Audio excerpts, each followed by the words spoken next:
of the electoral process. And this is backed by Section 22, 39, 42, and 45 of the Constitution of the Federal Republic of Nigeria, 1999 as amended, which provides for freedom of expression, protects political debate, but also prohibits unlawful or harmful conduct that threatens public order, safety, or the rights of other persons. Correspondingly, Section 96, 97, and 101 of the Electoral Act of 2026 also prohibits political conduct that promotes violence, intimidation, inflammatory rhetorics, or religious, ethnic, or sectional division during elections. And the penalties that are provided for this are also in Section 96, 97, and 101, but I'll be reading only one. Section 96 says anybody who is in breach of all of these provisions in Section 96 of the Electoral Act is liable to face 12 months imprisonment or the sum of 5 million naira. And that is just for an individual. Where a political party is found guilty, for the first offense, they will pay 10 million naira, and subsequent offenses, they will pay 5 million naira each. And we move on to accountability and enforcement of the Peace Accord. A lot of people often ask this question: is the Peace Accord enforceable? And we say yes, the Peace Accord is an enforceable document. And that is why we have the chairman of the Independent National Electoral Commission today and the representative of the IG of police, who are here to append their signatures to the accord to make sure that should anybody be in breach of this Peace Accord, which is a reflection of the Constitution of Nigeria and the Electoral Act, the person can be found liable and be punishable by the provisions of the law. I would also like to introduce you to the Election Security Information Hub. The ESI Hub, as we call it, is a repository of election security, which was established in June 2025 and has been gathering data on election-related violence that has a tendency to impact elections alongside electoral offenses. But as we progress into this presentation, I'll speak more about the ESI Hub. Why are we here today? To establish the boundaries within which political competition must take place. We're here also today to set standards for the 2027 campaigns before political competition escalates into electoral conflict. As we know, the clock is ticking. Today, we're 152 days away from the presidential election and 172 days away from the governorship and State House of Assembly election. And so we're here to make sure that as we sign this accord today, that we are committing to Nigerians that our competition will not become hostility and disagreements will not degenerate to violence. Political mobilization will not become intimidation. Electoral disputes will not become conflict. And finally, information does not become a weapon against electoral integrity. And I'm going to present to you lessons from the 2022 Peace Accord, because in 2022 September, the Peace Accord was signed just like this one to ensure that parties commit themselves to issue-based campaign. And today we have the results. This is not simply a theoretical. We have evidence from previous electoral cycles that shows us where compliance broke down and brings us to these lessons. We see that the biggest breach of the Peace Accord was with Clause 1, where parties committed themselves to conduct issue-based campaigns. But the result shows that there was 43% breach of that particular clause. We also see that the clause that provides for the refraining from insult and violence was also breached to 13.5%. And also the clause that provides that there will be no fake news or disinformation was also breached to 9%. All the other clauses of the accord were also breached, but not in equal numbers. And speaking further on the clause that was particularly breached, which is the clause to conduct issue-based campaign, we had a lot of violations. 58% of those violations were from spokespersons. And the number of states that were affected out of the 36 were 22 states. The most affected states were Kaduna, Plateau, Kano, Lagos, Rivers, and Benue. So we say political language is not just communication. In a tense electoral environment, it can actually become a risk signal. We talk about the trends, the patterns. Since the conclusion of the 2023 general election, the Independent National Electoral Commission has conducted at least 70 elections, which include the 8 off-cycle elections, the last of which was concluded just last week with the Osun State election. And then we've had repeated signing in the off-cycle election, we've had by-elections and rerun elections. And most of the trends, patterns, and risk signals we've seen include vote buying and inducement, misinformation and disinformation, intimidation of opponents and victims, political violence and thuggery, kidnapping and attacks and criminality, attacks at rallies, meetings, and campaign events, destruction of campaign offices, billboards, and vehicles, clashes between rival parties and supporters, and attacks on candidates, party supporters, and campaign teams. We must note that one offense is an incident, a pattern is a warning signal, revealing trends that may require early attention and preventive action. The value of monitoring is not in counting yesterday's problems, it is in identifying tomorrow's risks. And following that, we see what are the possible risks that could undermine the 2027 elections. As we look to these elections, the risks are not isolated. They fall broadly into three interconnected areas. This risk, as we see, as I will be speaking about them, can reinforce one another, and all of this can ultimately undermine confidence in the electoral process. We have violence and intimidation risks, which includes political violence, threats, intimidation, and attacks on electoral infrastructure. We also have electoral manipulation risks, which include vote buying or inducement, voter suppression, and electoral malpractice. And then for the last category, we have hate speech, incitement, misinformation, identity-based mobilization, and political manipulation. But what is important is that the Electoral Act of 2026 has provided adequate provisions in the law, spelling out what is an offense and what the penalties are. And I think that it behoves on the Electoral Commission to ensure that whoever is found in breach of these electoral offenses should be held accountable. So we want to speak more about the electoral ESI Hub. As I said, the ESI Hub is a repository for election security information that gathers, analyzes, and shares verified data on insecurity and electoral offenses and its impact on elections. And this is done to support evidence-based decision-making among electoral stakeholders. As we've seen today, the Peace Accord establishes the standard for political conduct, but it is the ESI Hub that will provide the evidence needed to monitor that particular commitment. The two frameworks that the ESI Hub deploys include the election-related violence tracker, which tracks insecurity that has a tendency to impact on elections, and the electoral offenses tracking system, which tracks electoral laws violation, the Peace Accord violations, and all other institutional abuses during elections. And so this is a risk map of Nigeria based on the methodology used by the ESI Hub. And this data is an aggregate of what has been gathered from June 2025, when the ESI Hub was established, to August 2026. And in terms of insecurity, we have 2,510 recorded incidents. The most affected states are Zamfara, Borno, Kaduna, Niger, Kwara, Benue, and Plateau. And the top threats include banditry, kidnapping, cultism, and terrorism.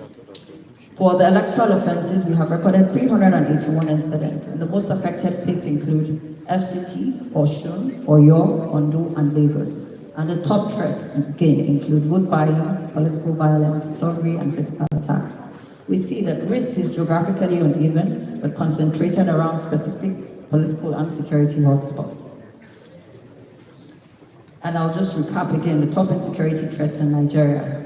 As I've just mentioned, banditry, kidnapping, cultism, terrorism, armed robbery, political violence, farmer-herder conflict, and communal clash. Insecurity becomes an electoral risk when it constrains participation, fuels fear, and disrupts political competition. And so we cannot fold our hands and allow insecurity to continue, because that is a threat to democratic participation. The top electoral offenses in Nigeria include vote buying, political violence, information disorder, political intimidation, political party conflict, INEC security agency and institutional misconduct, civil unrest and protest activities, electoral misconduct, rigging and result manipulation, campaign and election material violations, and lastly, voter suppression and access restrictions. The threat to electoral integrity is multidimensional, as we can see. Fiscal violence, electoral offenses, political disputes, and information disorder can reinforce one another, creating conditions that undermine public confidence and the credibility of the electoral process.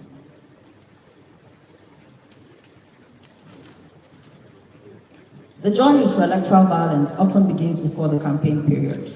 The grievances, the rivalries, and mobilization networks formed during party primaries can carry into campaigns, and if left unmanaged, escalate into electoral violence.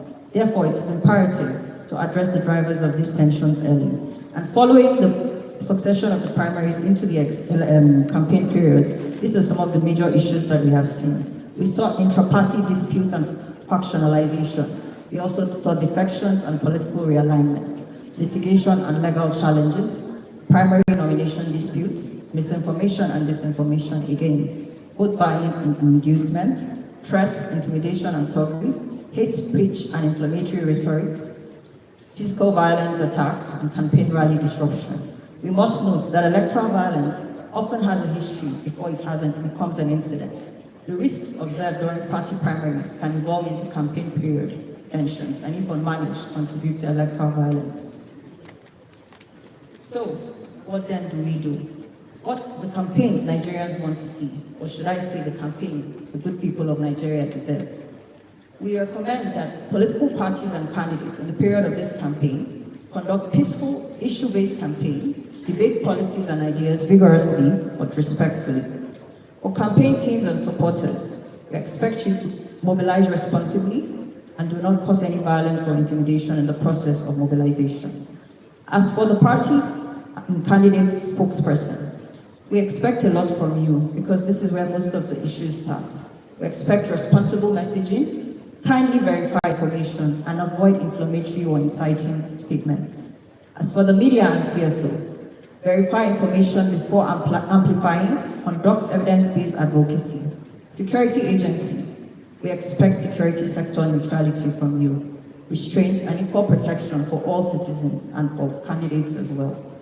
For traditional and religious leaders, we continue to remain the gatekeepers of our society, kindly promote peace and discourage inflammatory rhetoric during this campaign period.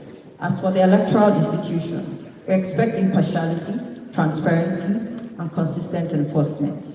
For my dear Nigerian citizens, or my fellow Nigerian citizens, let us shun violence, inducement, and inflammatory rhetoric. A peaceful campaign requires responsible conduct from all actors.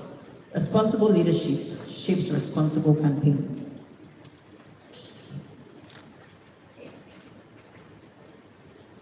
And this brings us to perhaps the most important shift in this year's peace accord mechanism, from signing to monitoring. After today's signing, the Election Security Information Hub will continue to monitor, verify, document, escalate, and give these records to the Peace Committee.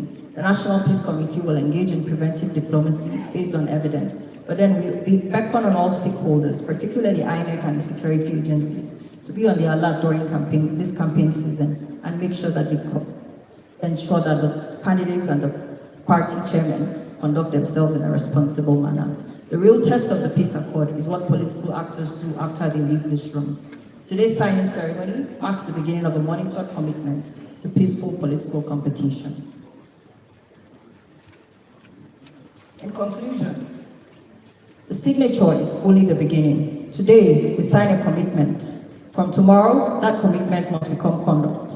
The true measure of this accord will not be the signatures on this document, but the choices made in the heat of political competition. How leaders speak, how campaigns are conducted, how supporters are mobilized, and how disagreements are managed. Peaceful elections are not secured by promises alone. They are secured when those promises are consistently translated into responsible action. The commitment is ours, the responsibility is collective, and posterity will judge us not by what we promised today, but by what we did with that promise. The legacy of this accord will be written not in the ink of your signatures, but in the peace, dignity, and integrity we leave behind. May God bless the Federal Republic of Nigeria. Thank you very much.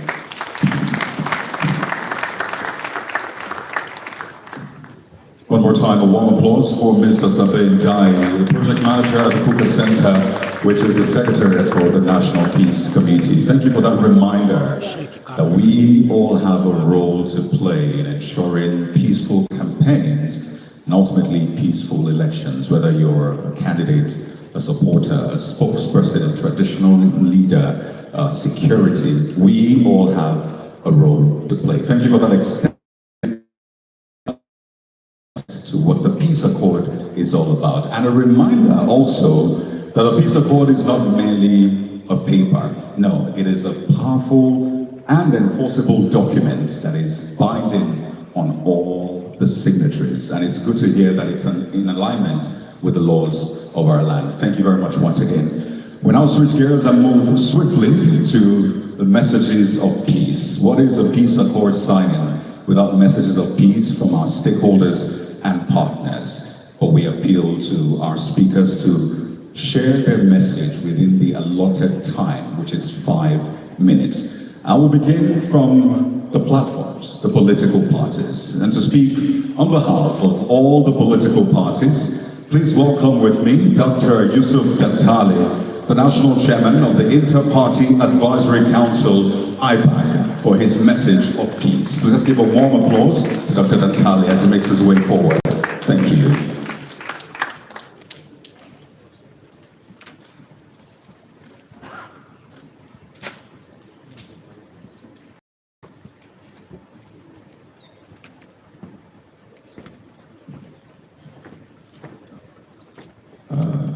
The President, Commander-in-Chief of the Federal Republic of Nigeria, G7, and ably represented by the Secretary of Government of the Federation, the Senate President, represented by the Deputy Senate President, the Speaker, ably represented by the Deputy Speaker of the House, the Chief Organizer of the Peace Accord, General Absalam Abubakar, represented by General Agway,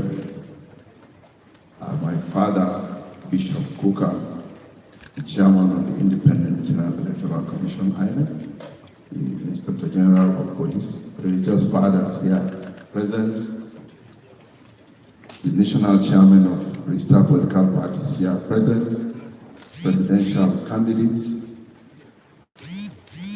ladies and gentlemen, members of the press, good afternoon. I will start by commending the Peace Committee for what you have been doing for this country, and we truly appreciate it and will continue to work with you at all levels. Nigeria is one country that is so blessed that there's no country in this continent that can accommodate refugee problem from Nigeria if, God forbid, there is an aberration. And we all chose democracy as a way of government. And democracy is about inclusion of every segment of society, irrespective of religious affiliation, irrespective of party affiliations, that we must abide by. And for that reason, we have this responsibility to ensure that any government that is produced in the course of a democratic exercise should be legitimate, so that Nigerians can respect or obey the constituted authority that is the outcome of such exercise. While we are doing this today, sir, this is to the Peace Accord. Our leaders, you are able to put Nigerians together like this because we are respected Nigerians. We will live to respect you. But when we pursue peace in the absence of justice, it becomes illusionary. Let me thank INEC for what you just did in Osun State. We congratulate you. You did so well. And we pray and believe that this will continue. And also thank civil society organizations like the Yaga Africa and others who came together to ensure that we have this process seamlessly. We need this to continue in the 2027 general elections. And we must look at a few infractions where people who have no vote in a particular place, like sitting governors, will troop to one where they don't have vote and threaten a man who has a vote, who is contesting election, that we will remove you. We should be looking at some of these things. these are aberrations to what we are doing are here. We should be able to caution ourselves. And where we have people or governors or using state institutions to deny other contestants means of campaign, like imposition of outrageous taxes for placement of billboards and others. We should look at some of these things going forward. I thank you so much. We must continue to live in peace, but we should also uphold justice where there's need for justice, so that all of us can enjoy this democracy in peace. Thank you so much. I will continue to also urge INEC to do what you did once again. You did so well. Thank you.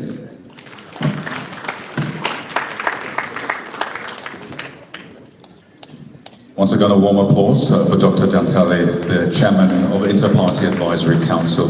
Thank you very much for those words of peace and for also keeping to time. We appreciate you. Well, in his speech, he mentioned an agency more than twice, and I consider it fitting to invite the head of that agency next, because credible elections require credible institutions, and the Independent National Electoral Commission, INEC, remains central to Nigeria's electoral process. It is therefore my pleasure to invite the Honorable Chairman of the Independent National Electoral Commission, INEC, Professor Joash Amokwitong, SAN, to deliver his goodwill message. Please, a warm applause for Professor Joash Amokwitong as he delivers his message of peace and goodwill message. Thank you.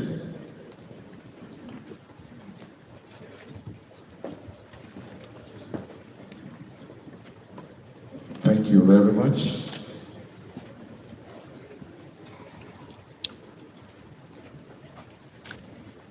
Your Excellency, the President of the Federal Republic of Nigeria, ably represented by the Secretary to the Federal Government, Senator George Akume, Your Excellency, the Chairman of National Peace Committee, General Abdulsalami Abubakar, retired CFR, ably represented by General Martin Luther Agwe, the Most Reverend Father Kuka Hassan, who is the convener of the National Peace Committee, our dear distinguished presidential candidates and the running mates for the 2027 general election. Permit me for the breach of protocol. The Senate President is also represented here by the DSP. The Speaker of the House of Representatives is represented by Honorable Adodogwa. The Honorable National Commissioners of INEC that are present here, as well as the Honorable Secretary of INEC, National Chairman and leaders of all political parties, the Inspector General of Police, members of ISIS that are here, the National Chairman of Inter-Party Advisory Council, distinguished representatives of the diplomatic corps, civil society organizations, traditional and religious leaders, esteemed members of the media, fellow citizens of the Federal Republic of Nigeria, distinguished ladies and gentlemen. It is Herbert Hoover who said, peace is not made at the council table or by treaty, but peace is made on the heart of men. Therefore, the essence of this very epoch-making occasion in Africa's largest democracy that is about to unfold in the year of our Lord 2027 is the heartbeat, not just of Africa but of the world. So it's therefore my profound honor to stand before you today on behalf of the Independent National Electoral Commission. We gather here not merely as a ritual political tradition, but as a deliberate act of patriotism. I wish to start by commending the National Peace Committee. For years, you have been moral compass of our electoral system, reminding us that while we may differ in our political versions, we are united by one map, the Federal Republic of Nigeria. For over a decade, since its pioneering intervention in 2015, the National Peace Committee has provided an invaluable moral anchor for our republic, convening political actors to disarm hostility and commit to non-violence. Coming immediately after the successful, peaceful conclusion of the Osun State governorship election just 3 days ago, on Saturday, 15th day of August 2026, I am honored to stand before you as we transition from the off-cycle successes to the grand national stage ahead of the 2027 general election. As far as we are concerned, all those off-cycle elections, they were just milestones and not the destination. Tomorrow, Wednesday, 19th of August 2026, marks the statutory commencement of public campaigns and rallies for the 2027 general election, as stipulated in the Electoral Act and the revised timetable and schedule of activities released by the Commission.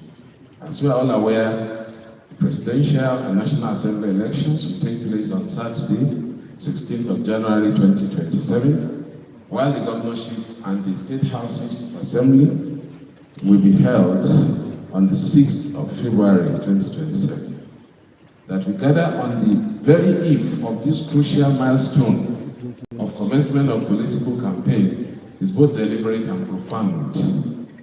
Before the first campaign flag is unfurled, before the first rally is staged, and before our political rhetoric fills our public space, it is necessary that those who seek to lead this nation first gather to establish the ethical boundaries of their contest. At this stage, may I refer the political parties to the relevant provisions of the Electoral Act, most especially sections 96 to 102 of the Electoral Act, as well as paragraphs 29 to 36 of the Political Parties Regulation enacted by INEC, which contains guidelines, rules, and regulations for the conduct of campaigns.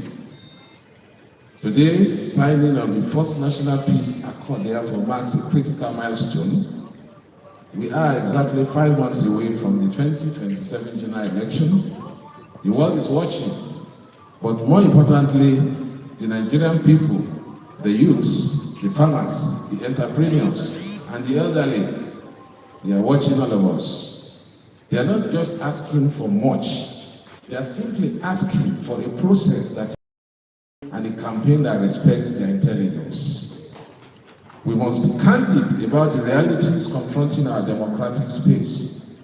Recent data from the NPC Election Committee Information Hub indicates an alarming resurgence of hate speech, toxic polarization, coordinated misinformation, and personally driven political discourse. As preparations for the 2027 general election intensify, we are witnessing a disturbing shift from policy-driven engagement towards character assassination, identity-based provocation, and inflammatory rhetorics. If left unchecked, this trend threatens to poison the public square, erode civil trust, and ignite avoidable conflict across our societies. When we talk of issue-based campaign, we're talking of campaign in line with the Constitution of the Federal Republic of Nigeria, the Electoral Act, the Constitution of the political parties, as well as the manifestos contained therein. Electoral contest is a constitutional democracy and not just total wars. They are competitive job interviews before the electorate. It's just like seeking a job. And therefore, you must succumb to the rules as if it's a competitive job interview. The 2027 general election presents complex socio-economic, security, and developmental questions and demand rigorous, intellectual, and policy-focused debates. Nigerians do not want insults, they want solutions. They deserve to hear clear, concrete, and measurable manifestos detailing how political parties intend to drive economic growth, bolster national security, expand infrastructure, improve healthcare, modernize education, and foster social inclusion. Today, this accord is a solemn pledge to elevate public discourse to these substantive issues. By signing this accord, you are committed to an issue-based campaign. This is a significant departure from the politics of character assassination, identity manipulation, and rhetorics. Nigeria's challenges and indeed our opportunities are too great for us to spend this election cycle in trenches of bitterness. For the Commission, that is INEC, our moral authority to demand decorum from political actors rests squarely on our own administrative and technological preparedness. I am pleased to report that our preparation for the 2027 general elections are progressing with absolute precision. We are scaling our operational logistics to manage a massive nationwide ad hoc workforce of 1.4 million personnel across over 176,000. As the electoral umpire, INEC commitment to you and the people of Nigeria is unwavering. Our responsibility is to ensure that the ballot is protected and the will of the voters is reflected in the final results. We have spent the last 8 months refining our technologies, enhancing our logistics, and personnel. The outcome is reflected in the governorship elections we conducted in Anambra State in November 2025, the FCT Area Council election in February 2026, the Ekiti State governorship election in June 2026, and the recently concluded Osun State governorship election, apart from 13 off-cycle by-elections that were also conducted within the time I took over. As I've always said, INEC cannot deliver a perfect election alone. An election is a multi-stakeholder venture. We provide the pitch and the referee, but the quality of the game depends on the players. When candidates and parties prioritize peace, our job becomes exponentially more effective. When we noticed the situation in Osun State, after the peace accord that was signed, we came back and went to the drawing table, and we had to retreat to all the security agencies under ISIS, so that you cannot have a successful election if there's no peace. And we needed peace in Osun State. So I want to thank the security agencies for responding to that and for ensuring that the election was basically peaceful. Now, a call to the candidates and party leaders, to the presidential candidates and party chairmen gathered here. The document we're about to sign is not a mere piece of paper. It is a covenant and a social contract with the Nigerian people. And it is a contract with statutory and constitutional flavor, of which, as we heard from Barrister Sabe, I have the mandate of the law to enforce in line with in the company of the law enforcement agents. It is a covenant and a social contract with the Nigerian people. So lead by example. That is number one. As you sign this, lead by example. Your supporter looks to you for cues. Now addressing the presidential candidates. Your supporters look to you for cues. If you speak the language of peace, they will act with peace. If you incite them, they will ignite. 2, focus on what and how. Tell the voters what you will do for the economy, security, and education, and how you intend to achieve it. Let the 2027 campaign be a marketplace of ideas, not a theater of war. 3, respect the umpire and the law. Welcome constructive criticism. It makes us better. But we urge you to refrain from preemptive declarations of victory or spread of information that undermines public confidence in our democratic institution. In an era dominated by rapid digital communication, we must also confront the menace of misinformation, disinformation, and foreign information manipulation and interference. Fake news and unverified premature declaration of results are designed to trigger panic and subvert public order. I call on all political parties to restrain their digital media teams, official spokesmen, and online youth wing from weaponizing falsehood to gain temporary political advantage.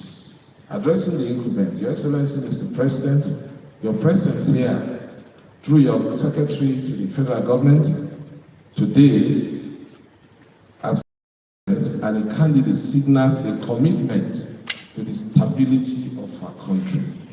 The neutrality of state apparatus is the bedrock of any credible election, and we look forward to the process where the incumbency remains a platform for service to Nigerian people. The 2027 general election must be improvement on all our previous efforts. We're introducing further transparency measures in the result management process to ensure that the people's choice is not just a slogan, but a reality. This is not the absence of competition, it is the presence of rules and willingness to abide by them. Let us compete vigorously, but let us compete decently. Let us remember that at the end of this exercise, there will be no winners if Nigeria is the loser. Let me state unequivocally that INEC has no interest in who wins or loses any election. The Commission does not have a candidate, nor does it favor any political platform. Our only interest is a lawful, transparent, credible, and inclusive process. We will act as an uncompromising, impartial umpire, ensuring a level playing field for all contestants. As I sign this First National Accords today as a witness and the Chief Electoral Officer of the Federal Republic of Nigeria, I call on all registered political parties and presidential candidates and other candidates to internalize every lines of this agreement. Let us show our citizens and international community the Nigerian democracy, being the largest in Africa, has matured beyond destructive conflict into a refined policy-driven contest of ideas. Let us work together to ensure that the journey to 2027 is remembered not by the division, discord, or inflammatory rhetorics but as a triumph of Nigerian democratic spirit. INEC is ready, Nigeria is expectant.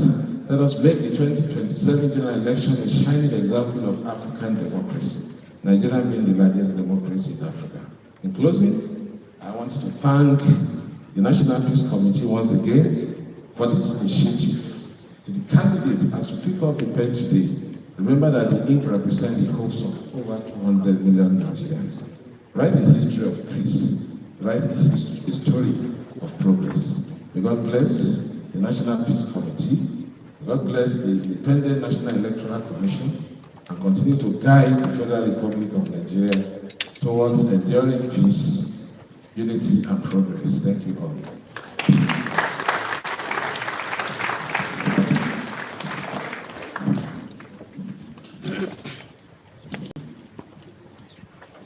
Another round of applause for our able chairman and also one who has been at the forefront of ensuring that our elections are credible and also peaceful. You agree with me too that the national chairman, talking about INEC here, has been very consistent, especially when it has to do with the signing of the peace accord. Thank you very much, Prof. Remember your words when you say the 2027 general elections must be the marketplace of ideas, not a theater of war. And so let us compete decently. Thank you so much for your words. Please, another round of applause for the INEC chairman. Your Excellencies, distinguished ladies and gentlemen, we are gradually getting to the point where we gather to sign the peace accord. But until then, just to remind us that we must learn to focus on building bridges, like the chairman mentioned, of love and unity, not walls of hatred and division. It is freedom of speech. And freedom of speech does not mean the freedom to spread hate. Your Excellencies, distinguished ladies and gentlemen, 3 things before I call on the next speaker that we need to take note. That today is about saying yes to decent campaigns, respect for institutions, and safety for citizens. It is against that backdrop where we talk about safety for citizens that I wish to invite to the podium for the goodwill message. None but one we know so much when we say the police, of course, actually our friends. Please join us as we welcome for the goodwill message the Inspector General of Police, Olatunji Wandisu, here represented by the IG Umar Shehu Nadada. A round of applause, please, as he comes forward. You are right. Thank you so much. I'll collect your hand.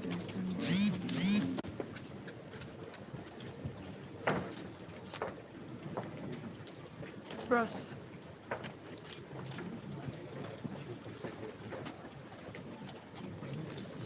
Your Excellency, the President and Commander-in-Chief of the Armed Forces of the Federal Republic of Nigeria, ably represented by Senator George Akume, GCON, permit me to stand on the already established protocol. It is a great pleasure to be part of this important national engagement, and I wish to commend His Excellency, General Abdusalam A. Abubakar, GCFR, and the distinguished members of the National Peace Committee for their continued patriotism, sacrifice, and unwavering commitment to strengthening Nigeria's democratic journey. The peace accord over the years has become an important moral instrument in our political process. It reminds political actors that while elections are contests for political leadership, Nigeria itself must remain greater than any election, political party, or individual ambition. Today's gathering is, however, particularly significant. It is not simply another peace accord ahead of an election. It is first national peace accord being signed at the commencement of political campaigns for the 2027 general elections.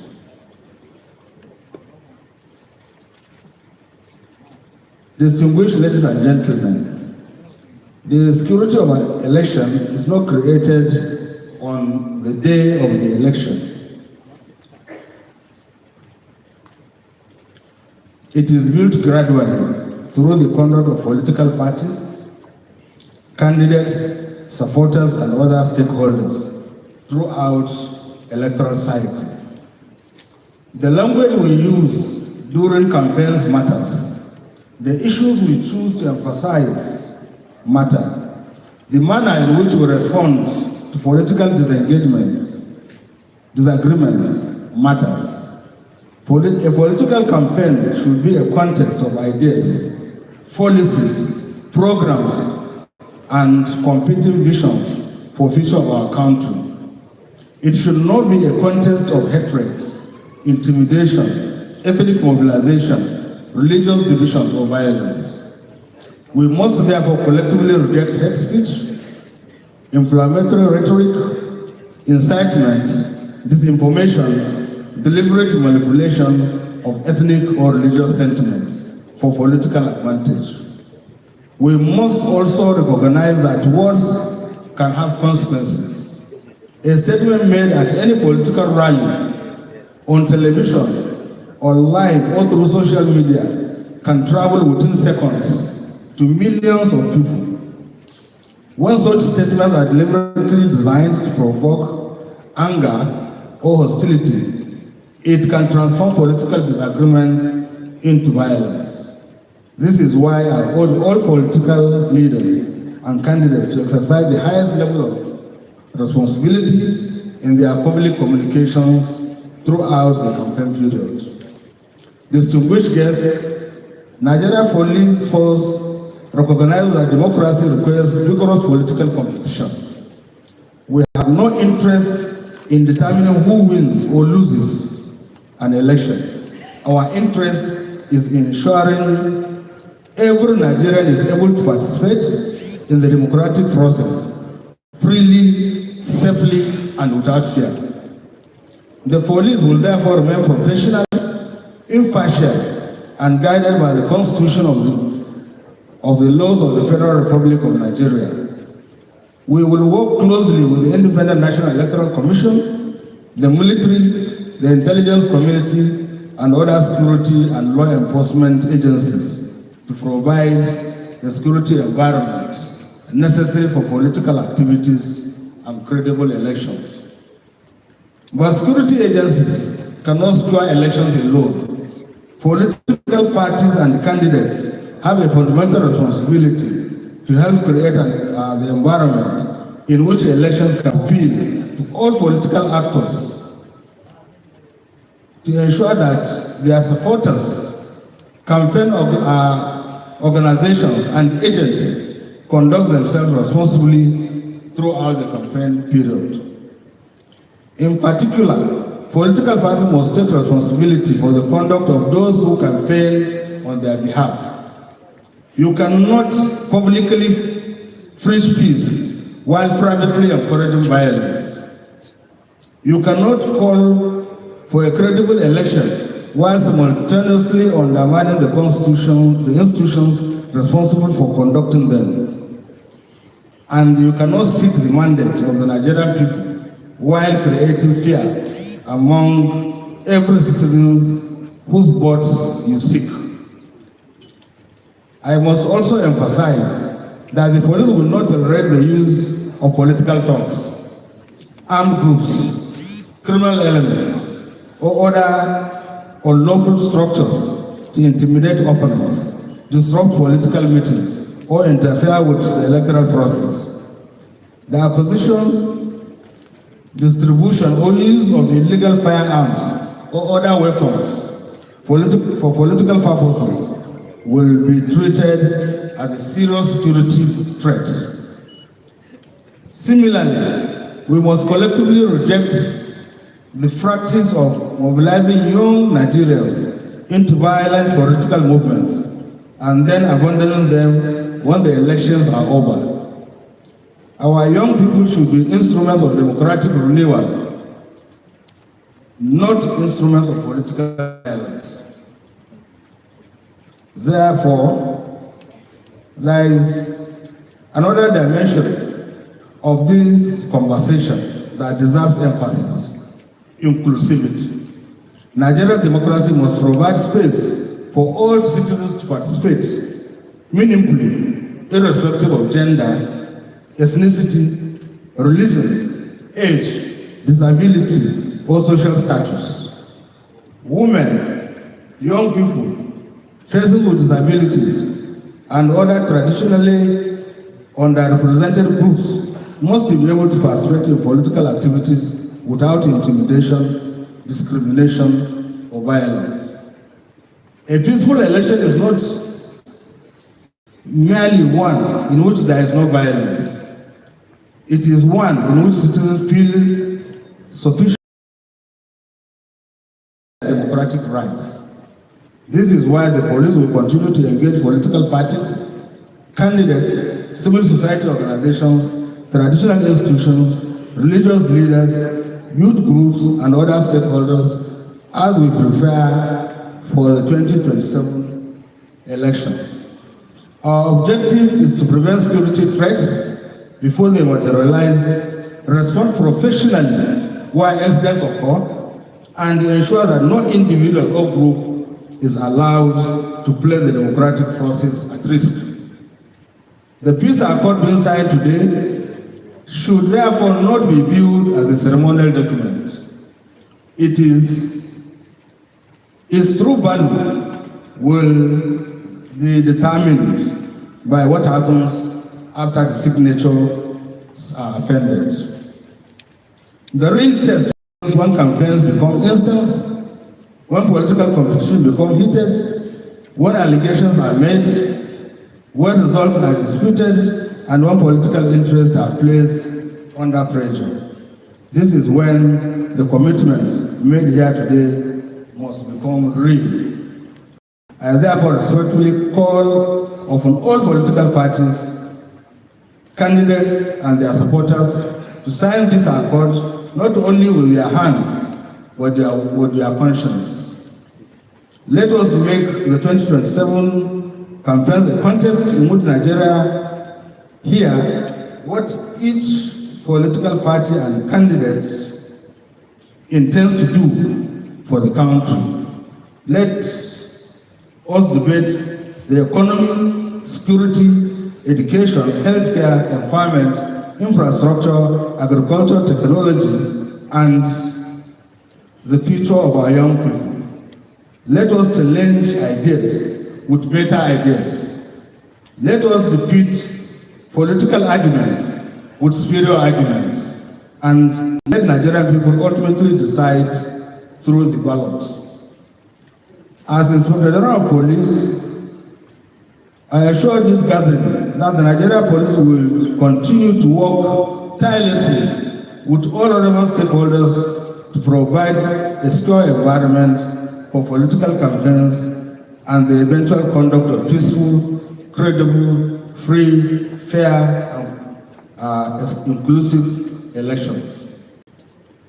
We will remain guided by the principles of professionalism, impartiality, accountability, and respect for the rule of law. But we equally ask every political actor to understand that the responsibility for peaceful elections does not belong to the security agencies alone. It belongs to all of us. The 2027 general elections must not be remembered for violence, hate, or division. They should be remembered as an important demonstration of Nigeria's democratic maturity and our collective ability to disagree politically without becoming enemies. Your Excellencies and distinguished ladies and gentlemen, as we commence this journey toward the 2027 general elections, let us remember that political power is temporary, but Nigeria is permanent. No political victory is worth the loss of a Nigerian life. No political ambition is worth the destruction of our communities, and no election is worth compromising the peace and unity of our nation.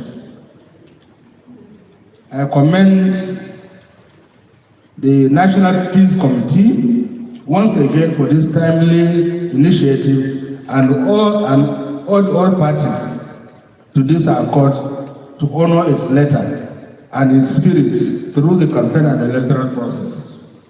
May the 2027 general elections be peaceful, credible, free, fair, and inclusive. May our political leaders demonstrate the statesmanship required for this defining moment in our national journey. And may Almighty God continue to guide our leaders, protect our citizens, and bless the Federal Republic of Nigeria. Thank you, and God bless the Federal Republic of Nigeria. You're on to GTV Africa from Abuja, listening to the Inspector General of Police, represented by the Deputy Inspector General of Police.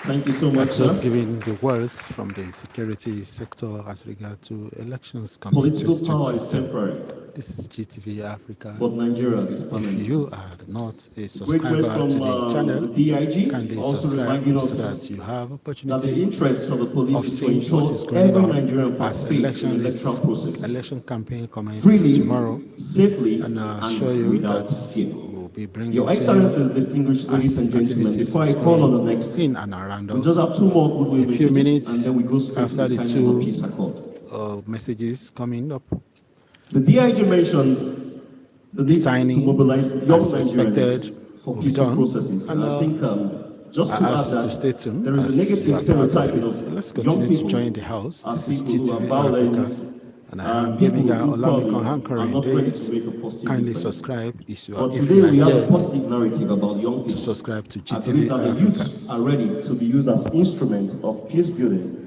May and I instruments ask of that building what a is better your Nigeria. opinion, what is And your together, feeling with regard like to you the mentioned, signing talking about of inclusivity, this the youth, peace accord. women, And let me persons bring to with you disabilities. that in the House, Together, we can build a better Nigeria. those Your Excellency, that are distinguished ladies and expected to gentlemen, sign straight to the next in the House program today, of event have, today on the agenda. For the Shura National as Peace a- Committee, we don't believe one of in the running in presidential isolation. candidates in the We House. believe in collaborative efforts, And, working some with of them, partners, as you and can also see, working Peter with the Obi diplomatic is also in the communities House. against that backdrop. That we Today, have one of our donors here, former one Vice who President for Atiku over 10 Abubakar years is now not have in been the very much House to supportive of the sign. work we do in ensuring The that we delegates build a will peaceful, be a signed more for peaceful, him. and also President Bola Ahmed very Tinubu great also is not country, in the our country, House to Nigeria. sign. Please permit me as I we want to welcome believe the that podium SGF is none going to be signing but for him, His Excellency and others are Gautier on the Lippert, House. the We shall European see. Union Ambassador Let's and listen head of to delegation of the European Union to Nigeria and statement ECOWAS, by the ably European Union, represented who is by one of the people that organized Agnieszka the Torres, event Charging today. Affairs. Please a round of applause as she comes forward. We can do better. Thank you very much. Let's pay attention and hear her. Thank you so much. Thank you so much. Good afternoon. Gentlemen, let me stand on existing protocols.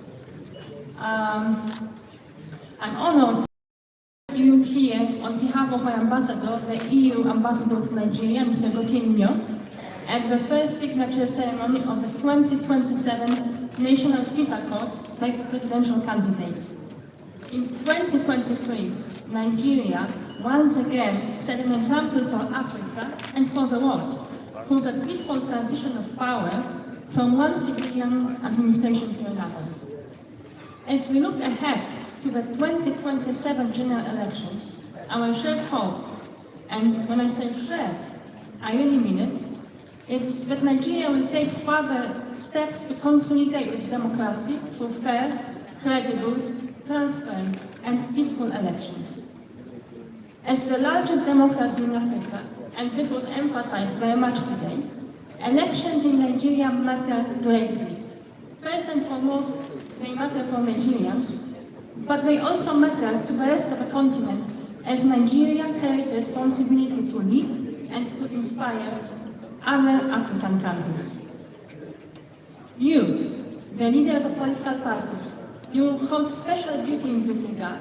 Your commitment to the peace accord is a powerful signal. You have a vital role to play in ensuring peaceful content campaigns with a firm stance against violence, against hate speech, and against disinformation. Campaigns promoting respect, inclusivity, and tolerance. You are role models for the voters and for citizens, especially for Nigeria's youth who are looking to you for guidance and for an example. All stakeholders must play their part. The integrity of the process depends on clear and collective commitment to the rules and to the institutions. In this context, we must all respect the fundamental role of the Independent National Electoral Commission. INEC must operate freely, without any pressure and without any interference. In turn, it must demonstrate its neutrality and its independence. INEC's transparency, its professionalism, and its accountability will be essential for public confidence. We also expect the security agencies to maintain strict neutrality and to guarantee safety for all voters. DIG, thank you so much for all your commitment. And personally, I would like to thank you for mentioning gender and women in the electoral process. You're the only one, I guess, except for the MC that mentioned it today. So, as a woman, the only woman on stage today, although representing my ambassador to the man, thank you profoundly, sir. I wish to commend the National Peace Committee, with whom the European Union and International Committee works very much. You proved your role. It was vital in 2015, in 2019, and also in 2023, and you're very relevant and very important in the elections coming ahead of us. The European Union and its member states wishes to reiterate their impartiality. We are not here to support any political party or any candidate other than Nigeria, its people and its democracy. I would like to congratulate you for signature that will happen in a few moments. the signature of the first national peace accord. Thank you so much.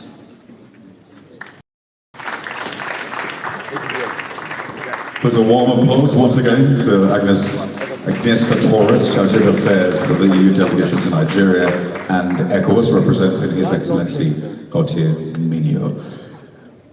Well, the European Union is proof that peace is never achieved in isolation. It is achieved with partnership, but partnership with the right people. So thank you once again to the European Union delegation in Nigeria for partnering with the National Peace Committee to make this a big success. And speaking of partnerships, we also have the honor of welcoming His Excellency Patrick Felix Egloff, the Ambassador of Switzerland to Nigeria, for his goodwill message. He is ably represented by Mr. Siamak Rouhani, the Charge d'Affaires, Embassy of Switzerland in Nigeria. Please a warm applause to Mr. Siamak Rouhani as he comes forward to deliver the goodwill message.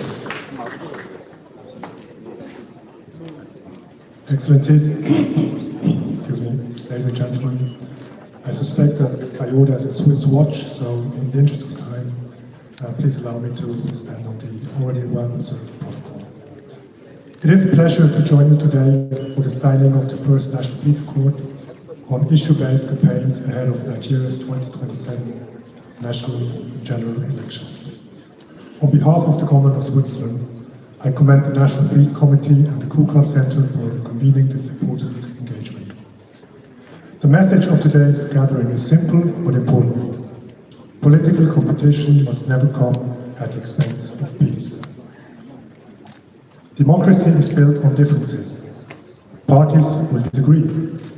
Candidates will compete. Citizens will make different choices. What matters is that these differences are expressed through ideas, policies, and peaceful political debate. This is why the commitment to issue-based campaigns is so timely. Nigerians are asking important questions about security, livelihoods, education, governance, inclusion, and the future of their country. These issues deserve to be at the center of political debate as Nigeria approaches 2027. For Switzerland, supporting democracy means supporting the conditions that allow it to thrive. Credible and accountable institutions, meaningful citizen participation, inclusive political dialogue, and peaceful ways of managing differences. It is within this broader commitment that we situate our long-standing partnership with the National Peace Committee. Since 2015, Switzerland, through its partnership with the KUKA Center, has supported the National Peace Committee in its efforts to promote peaceful elections, dialogue, and democratic governance. Over the years, the committee has established itself as an important platform for bringing political actors together, facilitating dialogue, and helping to manage tensions at critical moments in Nigeria's democratic process. Our current collaboration with the KUKA Center through the strengthening for the National Peace Committee stakeholder engagements for peace and good governance in Nigeria builds on this long-standing partnership, seeking to strengthen engagement with electoral institutions, political actors, and local peace structures, while improving accountability and early warning ahead of the 2027 elections. The experience from the 2026 off-cycle elections in Ekiti and Osun states is already providing useful lessons. In both states, our work with the National Peace Committee has focused on strengthening accountability, early warning, and the capacity to identify and respond to electoral risk. The two concluded off-cycle elections now provide another important body of experience. While we should allow the relevant institutions and observers to complete their assessments, the experiences of both Ekiti and Osun will provide valuable insights into that work, what worked, where gaps remain, and how early warning, institutional coordination, and compliance with the Peace Accord can be further strengthened ahead of 2027. These experiences also remind us that peaceful elections are about more than the absence of violence. Electoral integrity, public confidence, responsible political conduct, and respect for the free choice of citizens are equally important. For Switzerland and our partners, the task now is to learn from these experiences and ensure that the lessons from Ekiti and Oshun inform our engagement towards the 2027 general elections. Signing the accord is a commitment. Honoring it is a leadership. Switzerland remains committed to supporting Nigeria's efforts towards peaceful, inclusive and credible democratic processes. We value our long-standing partnership with government and good people of Nigeria, the National Peace Committee, as well as our cooperation with the European Union and other partners. I congratulate the National Peace Committee and all those contributing to this important effort. May today's accord strengthen the collective commitment to a peaceful, credible and issue-based electoral process towards 2027. Thank you. We are getting Once again, a warm closer applause to Mr. Siema Rouhani, the Chargé d'Affaires, Embassy of Switzerland to Nigeria. Well, Switzerland getting is not only closer a to the partner in signing progress as, to the National Peace Committee and Nigeria at large, but also a partner in peace. And we'd like to thank you for messages your has been unwavering delivered, commitment to and the we are success moving of the towards National signing. Peace Accord. I would also want to thank all of our speakers pledges of support towards a peaceful and credible electoral process. Well, Your Excellencies, party leaders and political candidates, would like to say before pen touches paper this afternoon, let us reflect on the very core solemn obligations contained in the Peace Accord. And I'd like to ask that we direct our attention to the screens just right behind me for the video that's a reading of the Peace Accord to properly set the context of the content before we then put pen to paper. So please, over to the media.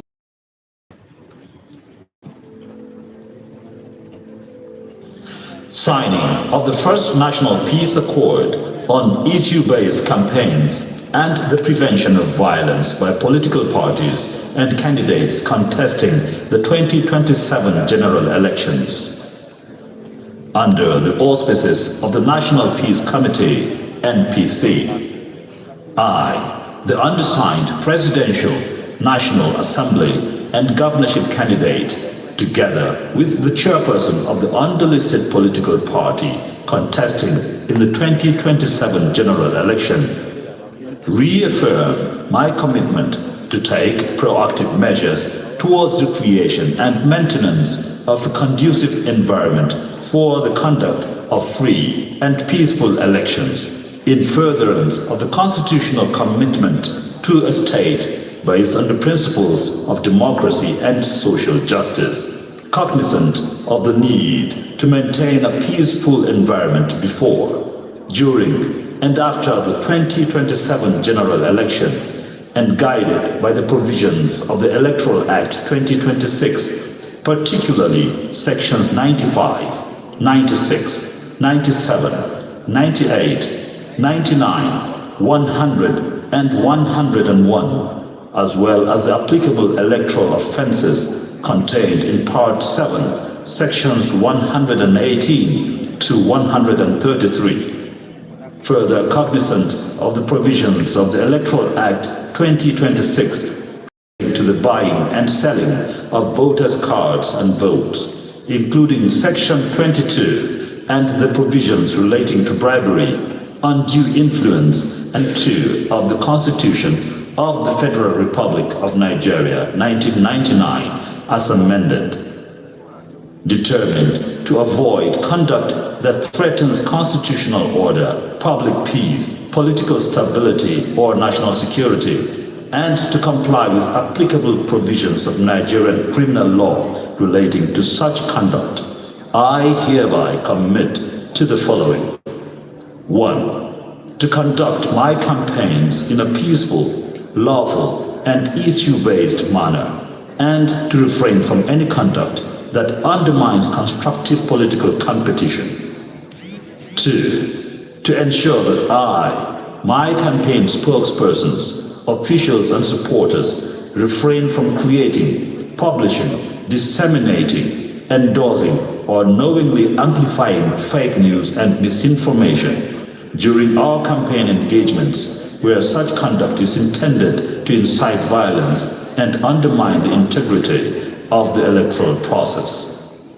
3. To ensure that I, my campaign team, officials and supporters protect women, youth, and persons with disabilities from assault, intimidation, harassment, violence, discrimination, and other forms of abuse, and take reasonable measures to promote their safe, equal, and meaningful participation in period and beyond. 4. To ensure that my campaign cooperates fully with all institutions constitutionally and legally responsible for the conduct, administration, and security of elections, particularly the Independent National Electoral Commission, INEC, and the security agencies.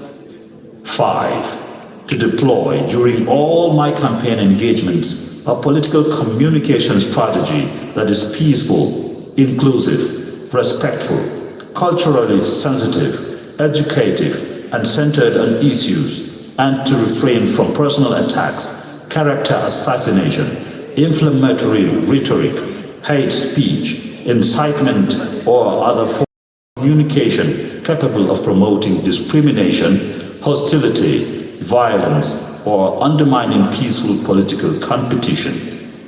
6. To cooperate with the National Peace Committee in its mission to monitor adherence to this accord and facilitate mediation where compliance failures occur. 7. To respect and uphold the Constitution and laws of the Federal Republic of Nigeria, the Electoral Act 2026, applicable INEC regulations and guidelines, and Nigeria's relevant regional and international obligations relating to democratic governance, human rights, and electoral integrity, and to refrain from any act or omission that undermines the integrity of the electoral process, the peaceful transfer of political power, or the free expression of the will of the electorate. 8. To abide by the letter and spirit of this accord and accept responsibility for my actions, utterances, and those of my campaign officials. Where such utterances violate the principles of this accord, I accept that I may be held responsible and accountable in accordance with the Constitution and laws of the Federal Republic of Nigeria.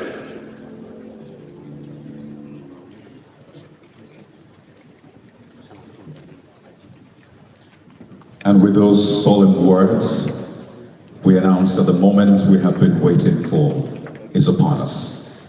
The moment when words become commitment, when political competition meets national responsibility, the moment when every party and every candidate says, in effect, that we may disagree on how Nigeria should move forward, but we agree that Nigeria must move forward in peace.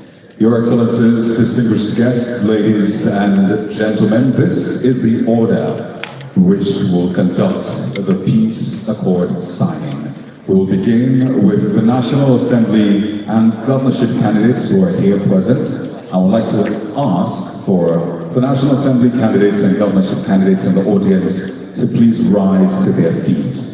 All the National Assembly candidates and the governorship candidates, kindly rise to your feet. Only the National Assembly candidates and governorship candidates, please rise and stay there. Thank you. The pledge will be handed over to you by the ushers. So please, we only need the National Assembly candidates and the governors to be upstanding. You will get a pledge, it will be handed over to you, and we will read those words and you will append your signature.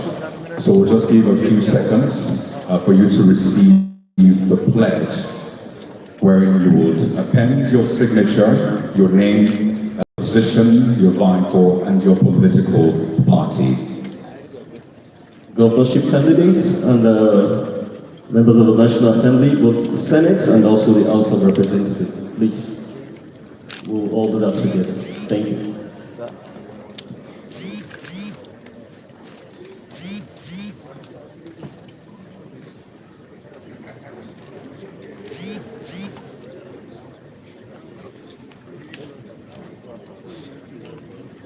Chief. I want to take my mic. Take this now.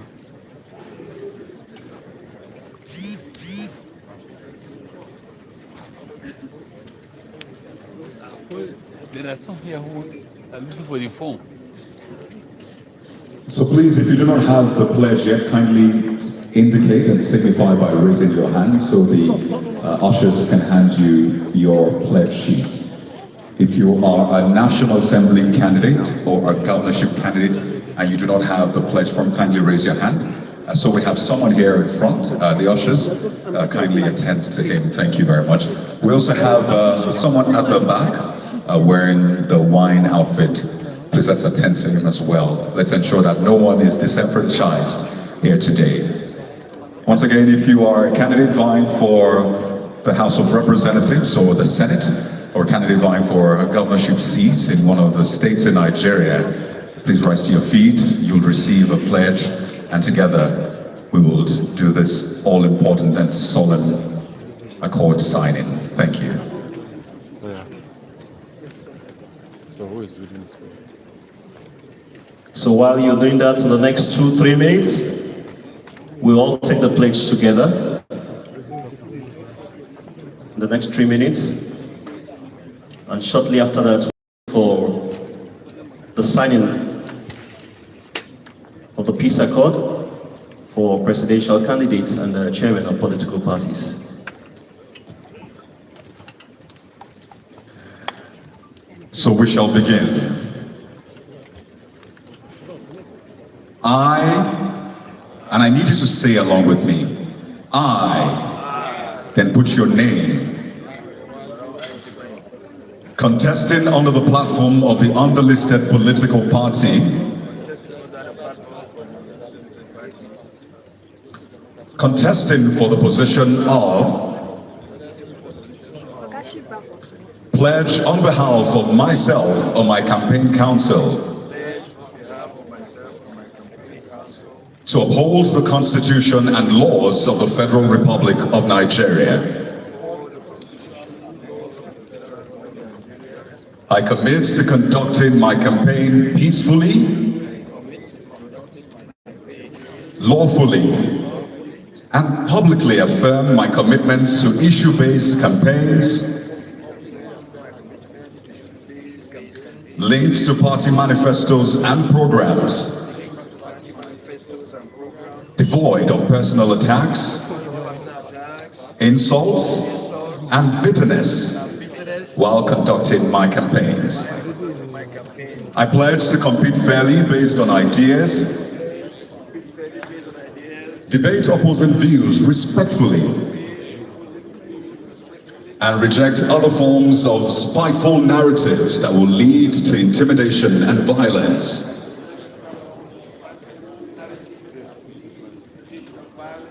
Capable of undermining electoral integrity. I pledge to reject inflammatory rhetoric and any attempt to exploit ethnic, religious, or other social divisions, and commits to the use of dialogue and lawful institutional mechanisms to resolve disagreements during the period of the campaigns. I commit to promoting peaceful campaigns, respecting the will of the Nigerian people, and I will cooperate with the National Peace Committee to uphold this accord and facilitate dialogue when necessary. So help me God. So kindly append your signature, the date, and today you have made that commitment. Thank you very much. Please a warm applause to all the candidates for the National Assembly and the governorship seat. Thank you. Thank you very much. Please, members of staff, please kindly collect the copies, the signed copies, the pledges. Your Excellencies, distinguished ladies and gentlemen, the moment you've been waiting for We're done with the first part, and we're going to the second. The first for the governorship candidates and the National Assembly, Senate, and members of the House of Representatives. And now, national chairman and presidential candidates. And to drive this process, please let us put hands together for the convener of the National Peace Committee, Most Reverend Dr. Matthew Hassan Kukah. Applause. Let's put hands together for him. Thank you very much.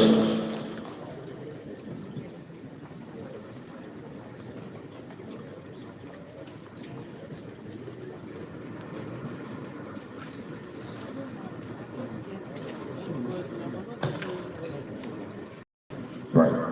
So we'll allow the candidates for the National Assembly seats and governorship seats to take their seats as we call the presidential candidates and the national chairman forward. This will be done in alphabetical order. Thank you.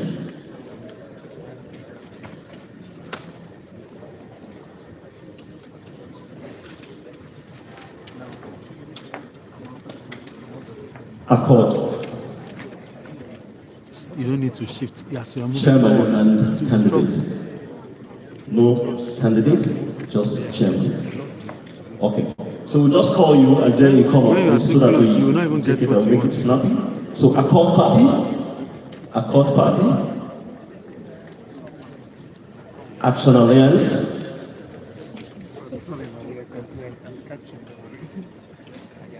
Action Alliance, Action Democratic Party,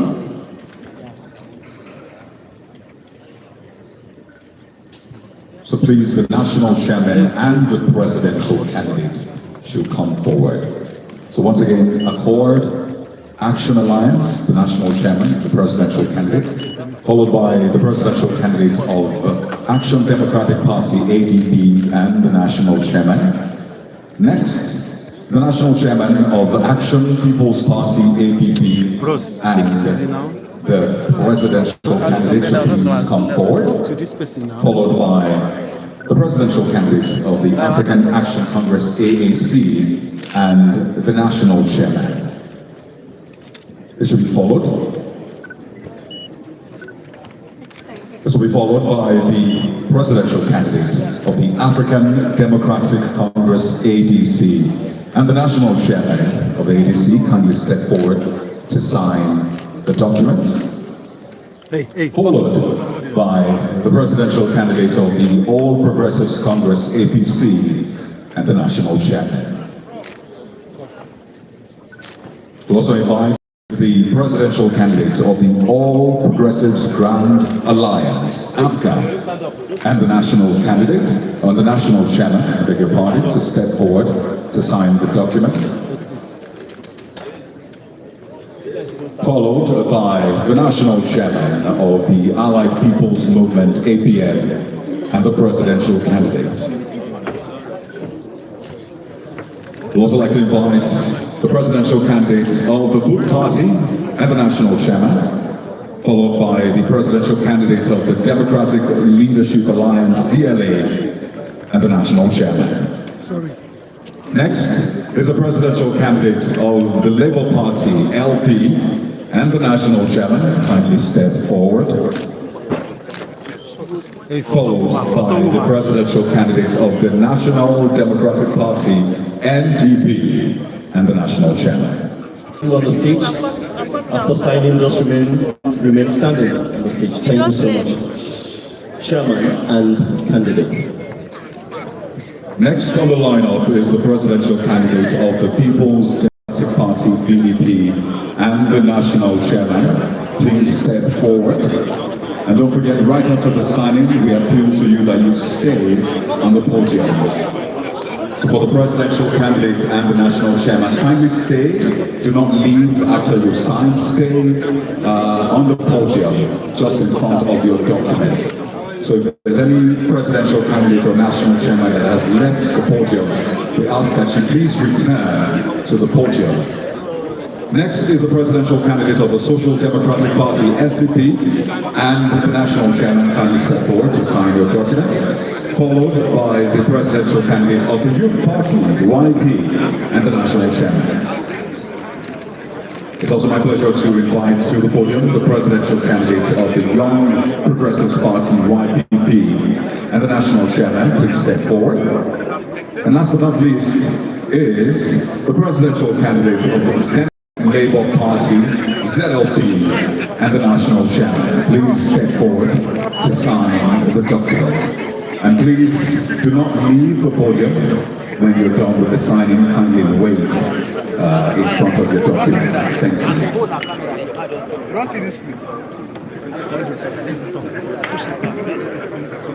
This is a moment we have all been waiting for.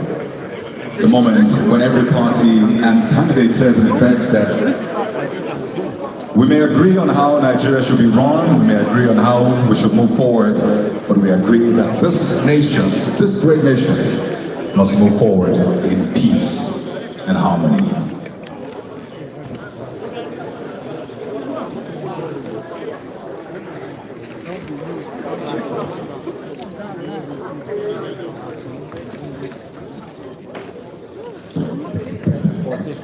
Your Excellencies, distinguished ladies and gentlemen, the signing of the peace accord is not a mere ceremony. It's not just putting ink on paper, because the ink will definitely dry up, but it's about taking concrete action in ensuring that we build a more peaceful and humane society. And then, to crown out the signing of the peace accord, please permit us as we invite the INEC chairman to come forward as a witness to the signing of the peace accord. INEC chairman, please, Your Excellency, please come forward. So let us make welcome Professor Josh Amobiton, the Honorable Chairman of the Independent National Electoral Commission. He's a witness to this all-important signing. We'd also like to invite the Inspector General of Police, who is ably represented here today as well. So you can see we have all the major stakeholders in Nigeria's electoral process, from the umpire, INEC, to the police that leads the security, DIG Shehu Nakata.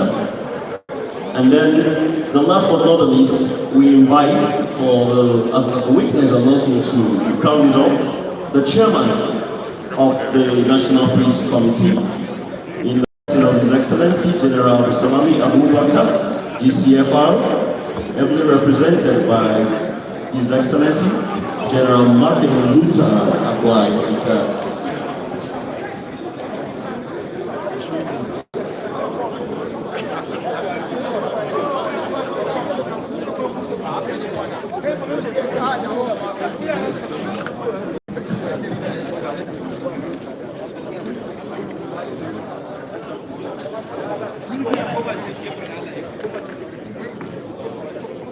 So the candidates, the chairman, have put pen to paper. We have INEC, we have the police, and the National Peace Committee as well, being witnesses to this. So the candidates, the political parties, and their supporters are in essence saying that the 2027 election and the build-up will be peaceful. We will focus on the issues.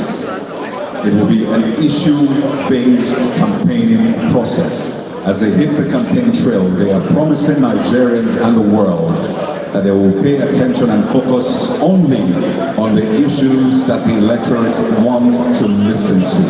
That is the essence of today's signing. I want to thank the candidates and the chairman, and by extension the political parties, for making this all-important commitment. They have put pen to paper. They are gentlemen who will keep their words. Thank you very much.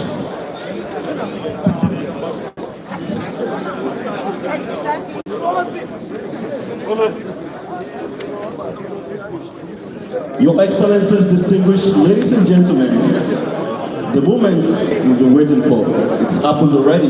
Please a round of applause for the candidates and chairman of political parties. Please let's put hands together for them. And together we watch them as they embrace themselves and shake the smile of peace. Peace begins with a smile, like someone would say. Please let's begin to reach out, a handshake, and together we can say one Nigeria. Oh yes. So what we're saying is, Accord should shake hands with Action Alliance. Exactly. Action Democratic Party should embrace the Action People's Party. The AAC should give a very warm handshake with a smile on the APC. Of course, we can see the ANC and the APC already. Yeah. We look forward to APGA embracing APN with a warm handshake as well. Please, book party, look for the Democratic Leadership Alliance, ZLA, and shake hands with them. Oh yes, exactly. So please let us ensure that we shake hands, embrace each other, and say we are gentlemen, gentlewomen, and we'll make sure that this election is the most peaceful that this great nation has witnessed. So please, all the candidates and party chairmen must shake hands with each other before we leave this venue today.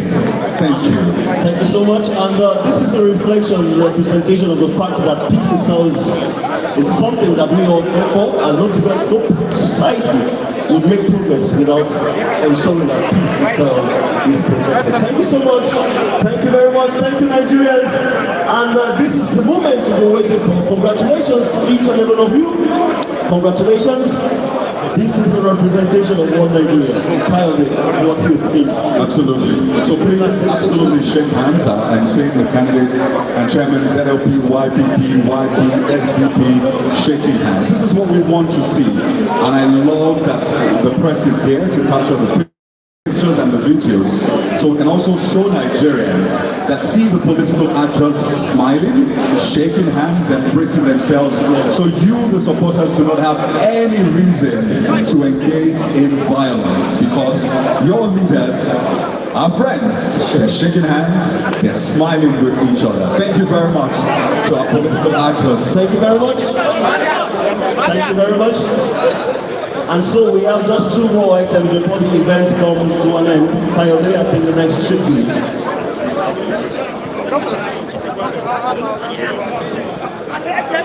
So shortly after this, we'll be taking the vote of thanks. And the vote of thanks will be taken by Bishop Matthew Hassan Kuka. So please, we ask that we try to be orderly as we leave the podium. So please, let's make the way for the candidates and the chairman to step down from the podium. Thank you very much. Protocol, we ask that you please help coordinate the movement so it is seamless. Thank you very much.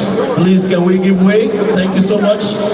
While we wait for the vote of thanks, and then the remarks by the president before the closing on the national anthem. Please, a round of applause as we invite our Lord Bishop to come forward.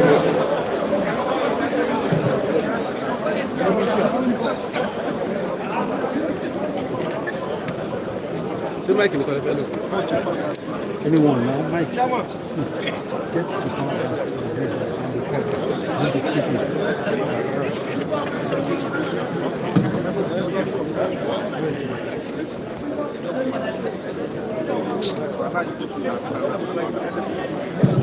Congratulations, please. Can we have our seats? Please take your seats. Thank you so much. You could see the ambience. You could feel peace in the air. You could see for yourself the oasis of peace. You could feel it. And that is what we really want for our country, Nigeria. Please, let's take our seats as we have the vote of thanks. So to all our presidential candidates, the national chairman, all of the candidates and guest present, we ask that you please take your seats so we can attend to the next item on our agenda. A very all-important one at that. So please, let's be seated so we can round up today's event. So to all our distinguished guests, ladies and gentlemen, please take your seats. Please be seated so we can move on with today's event. We will be listening in a moment to the convener of the National Peace Committee, Bishop Matthew Hassan Kuka. He has a very important message for us, so please we ask that we take our seats. We take our seats. We appreciate camaraderie being displayed here today. So much excitement in the air. Absolutely, but please, let's be seated. So we'll do a simple countdown from 10, and we ask that you be seated by the time we get to 1. So 10, 9, 8, 7, 6, please let's take our seat, 5, 4,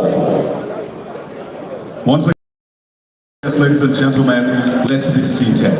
And to the cameramen, the photographers, and my colleagues in the Fourth Estate, let's clear the forecourt, please. Let's clear the forecourt so we can have a clear line of sight. 4, 3, 2. If you are still standing, we may see you as an enemy of peace. So if you're still standing right now, we may start to suspect you. And I believe no one wants that to you are your peace. Exactly. So please let's take our seats so we can continue with today's event, the National Peace Accord signing. The very first one ahead of the 2027 election. I can see some party members standing up. I know you are for peace. So please let us take your seats. Let's take our seats. And just to add that there's a second signing. Yes. Which will come up later, much more later before the elections. Absolutely. So get ready for that as well. Yes. Thank you very much. So it's now our pleasure to invite for the vote of thanks. This is a man that has dedicated his life not just to national progress, but to national peace as well. So please, with a warm applause, let's welcome the convener of the National Peace Committee, Bishop Matthew Hassan Kukah, for his vote of thanks. Thank you.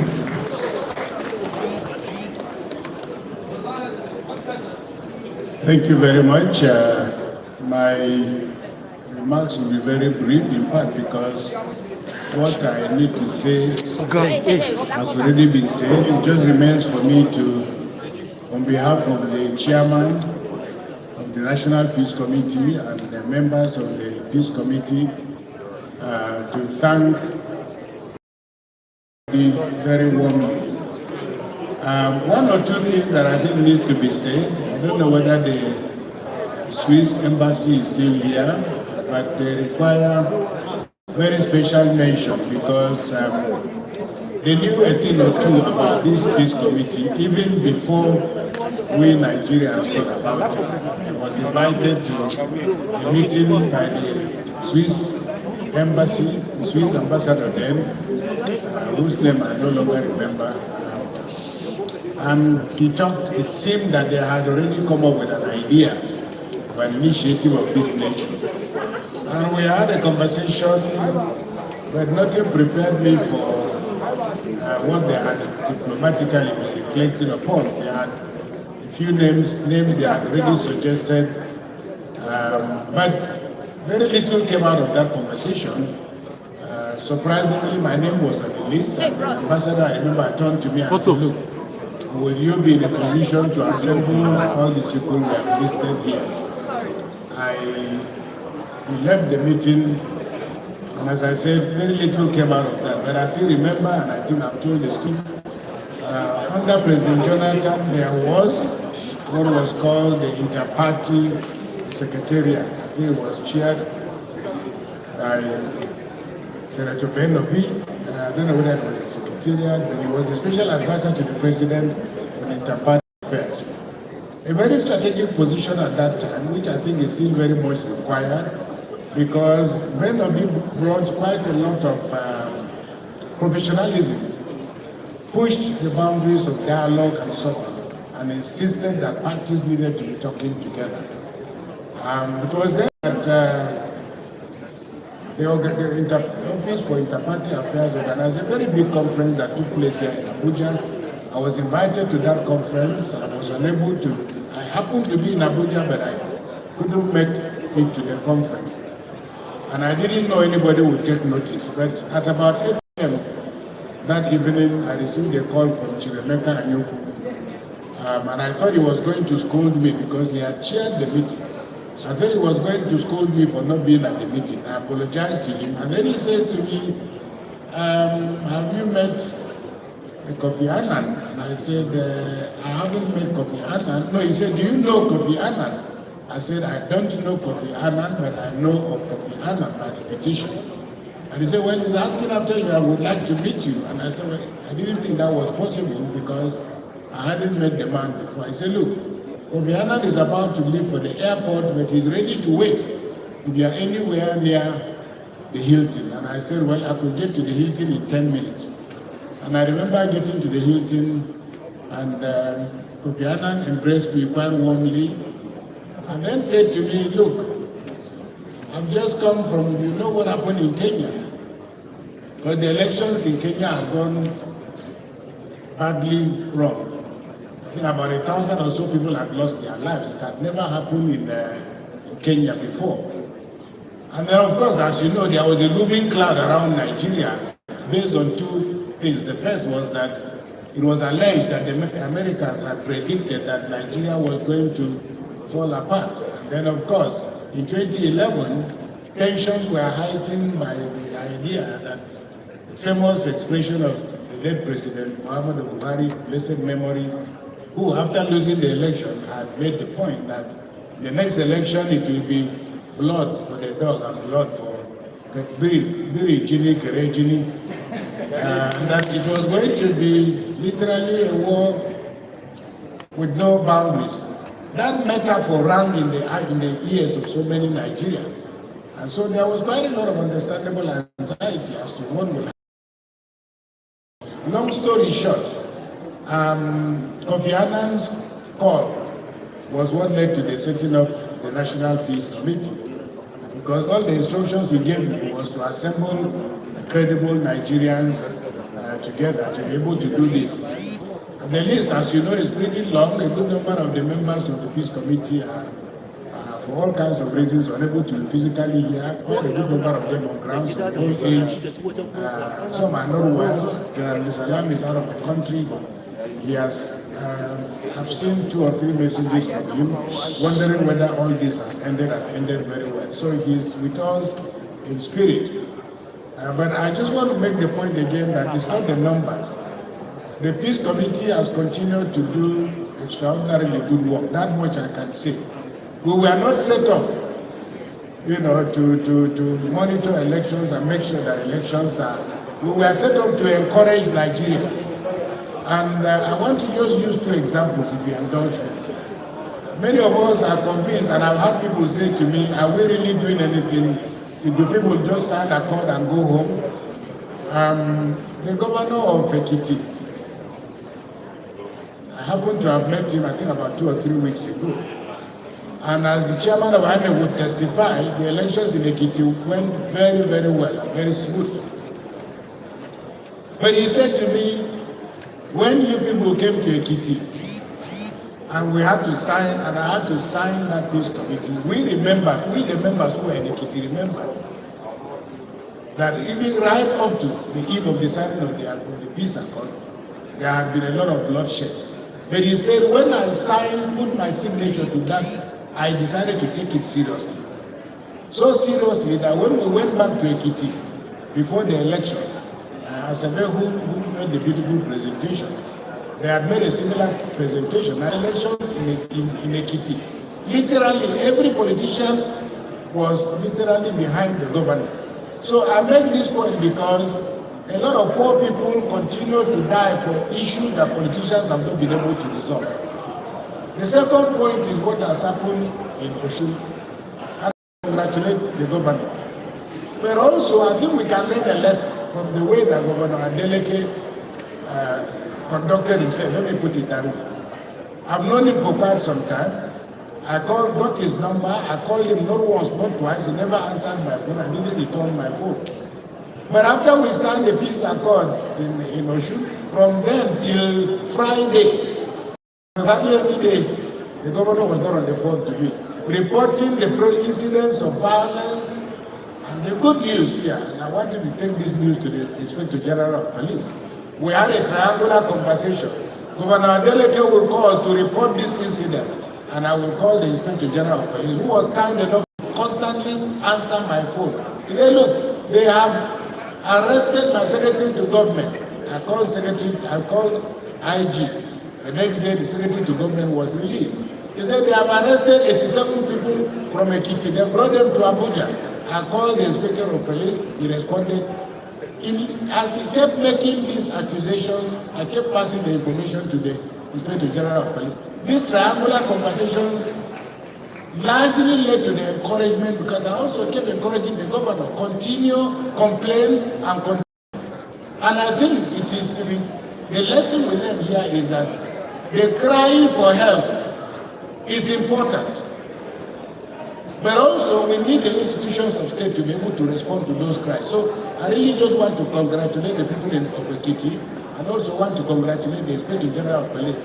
But over and above that, many of us have found it very comfortable to criticize institutions of government, and they deserve criticism. But this is our country. We are not going anywhere. It is for us to build. All the members of the Peace Committee, none of them has received a single penny, nor has anybody asked for a single penny. This work is being done for free. You saw General Abdul Salam come into this hall and other places with it. So I just want to thank the members of the Peace Committee. And as you know, we were supposed to have gone home after the 2015 elections.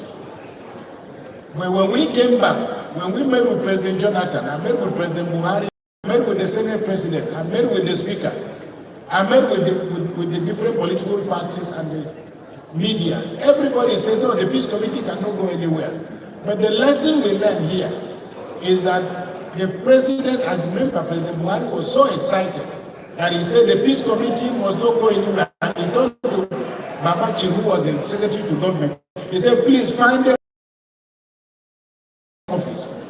But when we went back and had a conversation, we decided we will not take an office from government. And I think why the Peace Committee has remained, even if it is one person or two people, why we have remained credible is because we are not being funded by the government. And this is why I would like to thank the European Union, because they have stepped in and they have been responsible. And they have followed us every step of the way. So probably not have been possible without the support of the European Union. Excellency, I want to please beg you to convey our appreciation and gratitude, and that we really appreciate this encouragement. Lastly, I want to thank my staff at the Kuka Center, and I wish they were all here, because if they were here, I would ask all of them to come out. They've done extraordinarily good work under the leadership of Father Atabarkindo. And with them, you can go to sleep. The average age of the staff of the is 25 or 27. They're doing exceptionally good work, and I'm confident that the lessons they are learning here will make them not only better citizens, but better politicians. So finally, I commit myself, and I think we all must commit ourselves to certain principles, that Nigeria has a date with destiny, and that despite the violence, despite the kidnapping, despite the setback, Nigeria's greatness will still be achieved in our lifetime. Politicians believe. There are many of them who believe, and one of our singers has said, they believe that they will be rich till they die. But we ordinary people must wear face masks, no matter the matter. We also are entitled to a good life. So, once again, Mr. President, ably represented by the Secretary of Government of the Federation, Senate President, Speaker, members of the National Assembly, governors, and everybody who is here, I want on behalf of all of us to say how very grateful we are. The media, we thank you for the great work you continue to do, and we ask Almighty God to bless you. So for all of us who have been here, I'm sure you have enjoyed the ambience of this hall. When a friend of mine came from Nigeria to visit me, I was a student in London. We entered the underground train, and we bought what they call the all-day pass. That was, we could go to anywhere we wanted. On our way back home, my friend said, this train is not enough. These £2 we paid. And he said, okay, he wanted to keep going around London. He didn't know where he was going. He just kept going around the train, because he said he must follow this train until sunset. Then he would have made his money. So I believe that given how much we paid to enter this hall, It has been worthwhile, and I'm sure you have stayed here and enjoyed the air condition. By the time you go back home, there's no NEPA. But we'd like to thank all those who made this place possible. Our daughter, Ms. Komolafe, came back from London yesterday. And it is a miracle that she and her team were able to put together what we have here today. Because yes, as of yesterday, you wouldn't have recognized this hall. So I really want to personally thank her and thank the European Union for linking her up with us. Once again, I thank you and I ask Almighty God to bless all of us. Long live the Federal Republic of Nigeria. Thank you.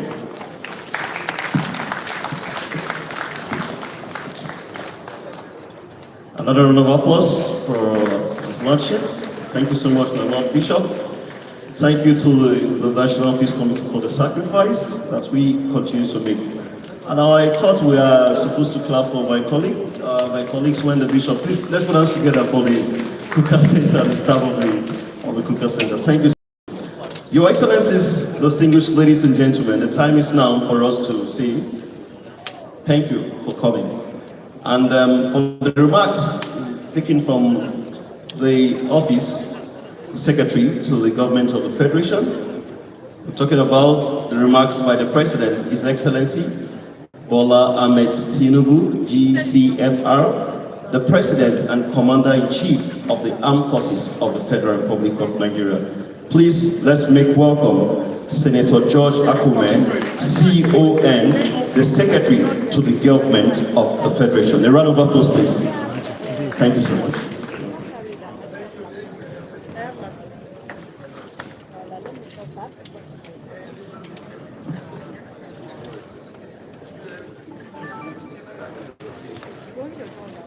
Distinguished ladies and gentlemen, I stand proxy for His Excellency Bola Tinubu, GCFR, President and Commander-in-Chief of the Armed Forces of the Federal Republic of Nigeria.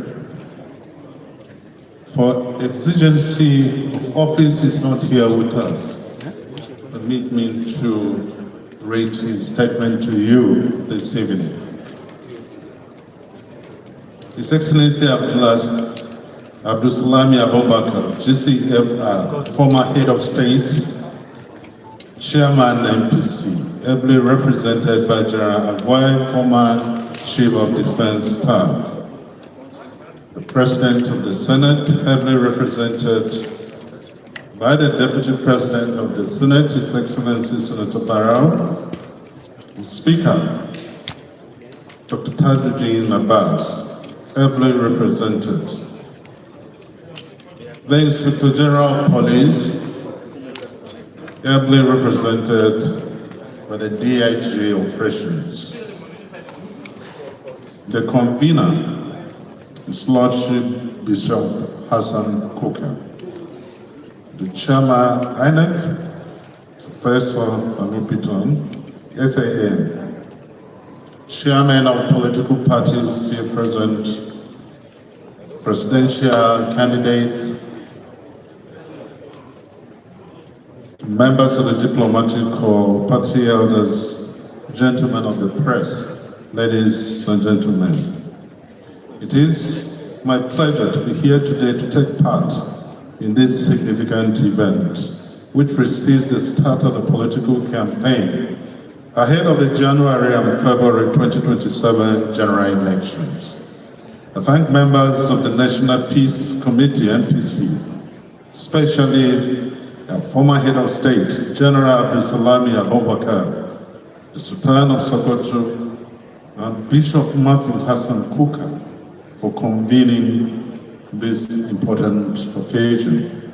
Our nation owes the NPC a debt of gratitude for steadfastness since 2014 in promoting peace accords that commit political parties and candidates to run non-violent, issue-based campaigns during national and off-cycle state elections. Since 1999, when our country returned to democratic governance, Under the stewardship of General Abdul Salami Abubakar and his team, every election period has brought a share of anxiety because of the nature of politics and the intense competition for power by political actors. While politics and the contest for power can be loud and often create tension and disagreement among politicians, we must acknowledge the progress we have made in our electoral process in terms of transparency and election management by the Independent National Electoral Commission, INEC. With the aid of technology, INEC has recorded remarkable improvement in every election cycle. The introduction of the permanent voters card and BVS, an electronic card reader, has eliminated voting manipulation, ballot stuffing, and snatching at polling units. These improvements have restored power to the voters who are not sure that their vote will count. Politicians are now more accountable to the people because votes count. These polls have also demonstrated our capacity as a people to conduct ourselves with maturity and restraint. Between October 2025 and August 15, 2026, we witnessed 3 off-season polls in Anambra, Ekiti, and Osun states. Different parties won them, and local and foreign observers described them as free, credible, and transparent. When the process of an outcome are manifestly transparent, we see less post-election litigation in our courts. We have gathered today to commit ourselves to a peaceful and transparent electoral process. Signing this peace accord is a solemn pledge to the Nigerian people that we, as leaders, will put the nation's interest above personal or partisan ambitions. I call on all Nigerians, civil society organizations, our foreign partners, and the media to join us in deepening and building a stronger, more vibrant, democratic society. Democracy is not just about periodic elections that get politicians into government positions. Democracy is about how citizens participate in the affairs of their nation, build trust in public institutions, engage citizens, and work together for good governance and a more just and equitable society. In the spirit of the accord we have just signed, we must conduct ourselves in ways that strengthen, not tear, the fabric of our society. It is natural during campaigns to disagree as opponents and advocate competing governing visions for our country. We may exchange occasional political jabs, but as members of the same household, the same national family, we must never resort to divisive or primordial sentiments of ethnicity or religion as tools for seeking power. Let us campaign on superior ideas. Let us debate issues and promote the best policies to expand opportunities for our people and accelerate Nigeria's journey from a developing nation to a first world country. As the campaign season kicks off, I commit myself and my party, the All Progressives Congress, to the tenets of this accord. Our party rejects violence, hate speech, the spread of misinformation, including through artificial intelligence and all forms of incitement, especially via social media. We are committed to peaceful, transparent elections that will strengthen political stability, social harmony, economic progress, and our nation's prosperity. I encourage other political parties and political actors to do the same. let us remember that elections are not a do or die affair. We are partners in the project of nation building. Win or lose, our country, Nigeria, must be the ultimate winner. God bless you all, and may God continue to bless the Federal Republic of Nigeria. Thank you all. One more time, a warm applause to the Secretary to the Government of the Federation, representing the President.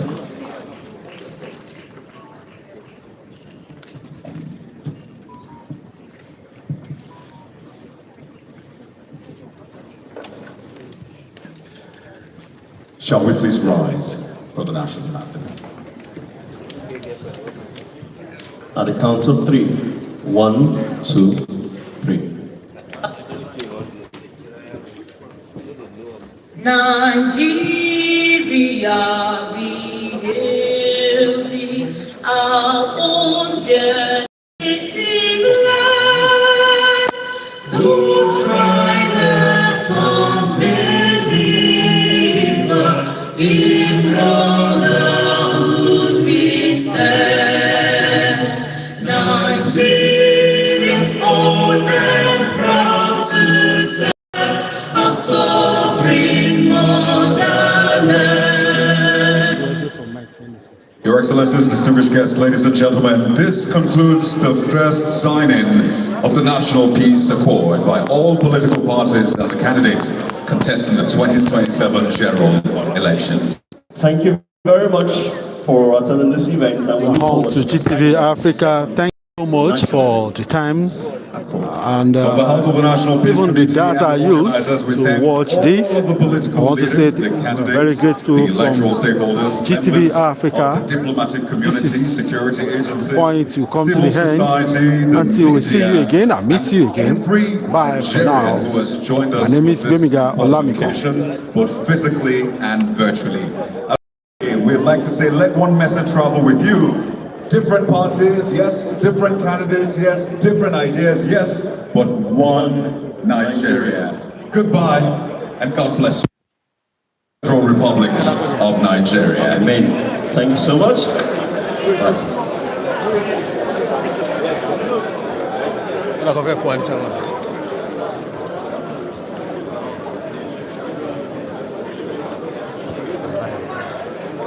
If you are not a subscriber to GTV Africa, it would be good that you subscribe so that you have opportunity to always have it live as it's going on. As political campaign commences, be expecting more live coverage from nook and cranny of the country. Subscribe to GTV Africa, and I'm sure you will not regret. Till I come your way again. Okay, let's listen to one of our father again. Do you feel embarrassed about that? I don't have to, because there were other voices now in the social media, not only that. So I didn't even have to reply to anything. Other people have spoken on my behalf. I didn't go to arise to please government or to just please people, but to tell the truth. That's all I stand for. I cannot be embarrassed. I'm 82 years old. Nobody can embarrass me. And I'm not afraid of anybody. Nobody at this stage now, are they going to arrest me and carry me to where? And we are still lucky in this Nigeria, we can still talk. We shouldn't take that for granted. There are many countries in Africa where no bishop dares to talk like we do here. That we can still talk. And all they do is to insult you. They don't carry you and lock you up in an unknown dungeon. That means we are not doing badly. Do we still have religious leaders like you in Nigeria? There are. No, mind you, I didn't talk on my own now. I spoke on behalf of my fellow bishops. We drafted a statement which contained all that I said in the interview. So all the bishops of Nigeria spoke that way. It was their voice that was echoing. And each of them are free to say the same thing in their dioceses. And they are doing it. I cannot speak on behalf of other religious leaders. Everybody has their own job to do. But many of the other religious leaders have supported us. I cannot start telling all those who Why? putting on us. Yes, what we said.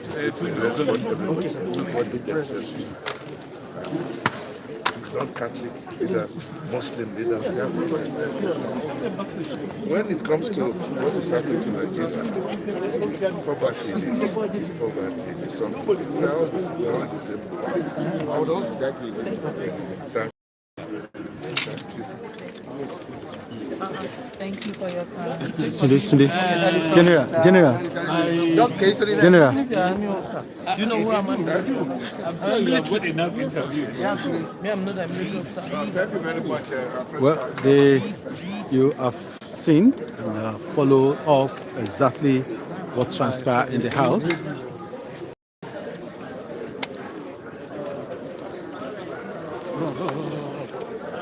You have seen and watched what transpired in the house. If I'm able to link up with the interview that is on, let's see if I can get close to the interview by Adondokwa. Pedigree. And, with what I've seen here today, I've seen commitment from almost all the political parties. Most of the political parties are here one way or the other to sign their commitment to this accord. Those of us in the Parliament and the National Assembly will continue to partner with other stakeholders, including international observers, to see how we can promote in terms of legislation laws that will see to the effective conduct of free and fair elections. No election can hold actually if we don't have an effective legal framework that will provide for an honest and very just and only inclusive election. That we can always assure Nigerian people that as legislators we will provide that legal framework to see to the success of the conduct of the 2027 general election. It is my belief that it will be peaceful, it will be fair, it will be just. Even though sometimes it's funny, you see some of the stakeholders feel, oh, it's only when the ruling party loses that we are fair. That is very funny. We should have some level of commitment and level of trust in the electoral umpire. It cannot always be the way you want it. It cannot always be the way you think it should be. But most of our politicians, especially the leaders of the opposition, think, oh, it's only Uhuru when the ruling party loses. The ruling party cannot always lose. We can lose in some cases and we will also win in our own cases. That people should understand. And that kind of perception should be changed. The narrative is wrong. It is not a fair and effective narrative. Because people simply feel, oh, simply because we lost out the issue, oh, it's free and fair. So what happens if we win in Kano or win in Kaduna? Is that not also free and fair? Our stakeholders in politics, our leaders in the political space we have in the country must take cognizance of this reality. That it's not only when the ruling party loses that is fair. We must also expect that in some cases, the opposition parties will lose, and they will eventually lose. This is my position. Leader, I'd like to find out the accord, the paper signed today. Will it bind on those of us in Kano, knowing fully well how Kano politics are? No, this is a general thing. It's an all-inclusive engagement. Like I said, it's a noble commitment today by every stakeholder that is present here and those that are even represented as a political party. It is a commitment that is binding on every Nigerian, including the fourth estate of the ring, yourself, the Timothy that is here. It's all binding on us. And I want to tell you with all sense of commitment that we will make sure that the accord we signed here translates into practical reality, pragmatic reality to lead to an effective, successful elections in the Federal Republic of Nigeria. No more, no less. What was the message of the Mr. Speaker? The message of Mr. Speaker is same, that we are signing a commitment as a legislative institution, that we are also ready where there is need for any change or amend of any legal framework that will make it much more effective. The legislature, led by the Honorable Speaker and Right Honorable Distinguished Senator Akpabio, is always ready as an institution to provide that enabling legal framework for an effective and all tolerating and also free and fair electoral process. For both those that may not know your name. I believe all of you know me. I know you, but for those that are online that may not know your name. Okay, please put my name on the Google. You will find out who is the leader of the House of Representatives Northern Regional Caucus. Men's Assembly. Thank you. Is that still the same with? Well, you are on to GTV Africa. You've just listened and watched Honorable Adodogwa Ali Azan from Kano, and this is where I'll be cutting off for the activities done here today. This is GTV Africa coming to you live from Abuja, and I'm sure you are to see the hall is empty and the event is over. Like I said, if you are yet to be a subscriber to GTV Africa, kindly subscribe for you to always have activities on live at all times. The assurance that you will be part of whatever that is going on here. Like I said earlier, may I know your feelings, may I know your comments as regard to the event that was carried out here today. Till I come your way again, I'm Babyga Olamiko. Bye for now.